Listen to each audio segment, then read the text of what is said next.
So hello guys, welcome back to my channel. और आज हम बात करेंगे असेंबली लैंग्वेज के बारे में। लास्ट टाइम हमने डिस्कस किया था मशीन लैंग्वेज के बारे में कि मशीन लैंग्वेज क्या होती है, कैसे वो काम करती है और कंप्यूटर कैसे उसे रीड कर सकते हैं। सो हम आज पढ़ेंगे असेंबली लैंग्वेज के बारे में कि असेंबली लैंग्वेज होती क्या है।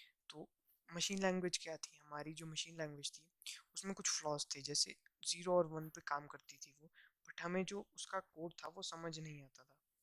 तो हम असेंबली लैंग्वेज में ये बेनिफिट रहा कि हम जो इसमें वर्ड्स और सिंबल्स यूज़ करते हैं इंस्टेड ऑफ नंबर्स, जैसे 0 और 1 यूज़ करते थे हम मशीन लैंग्वेज में, इसमें हम वर्ड्स का यूज़ करते हैं। जैसे एडिशन के लिए हम ऐड यूज़ करेंगे, सब्ट्रैक्शन के लिए सब यूज़ करेंगे, एक्सेट्रा। इन सभी वर्ड्स को हम कहते हैं मेमोनिक्स।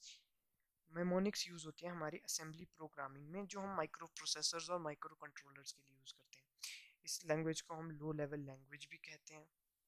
जैसा कि मैंने आपको बताया कि ये सिंबल्स और वर्ड्स यूज़ करती हैं इंस्टेड ऑफ डिजिट्स। तो हमने जैसे बहुत सारे प्रोग्राम्स परफॉर्म करने हो तो हम वर्ड्स का यूज़ करते हैं, और ये हमारे प्रोग्राम को हेल्प करती है रीडेबल में।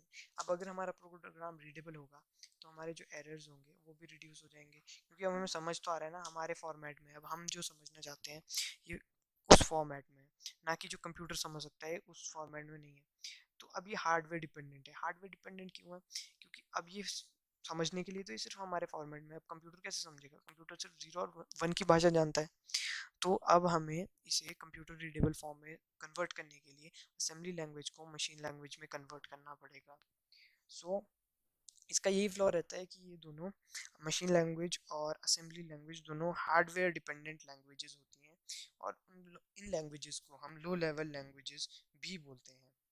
और ये यूज़र ओरिएंटेड लैंग्वेजेस नहीं होती, ये हमेशा हार्डवेयर ओरिएंटेड लैंग्वेजेस होती हैं। सो आई होप आपको समझ आ गया होगा। Thanks for watching.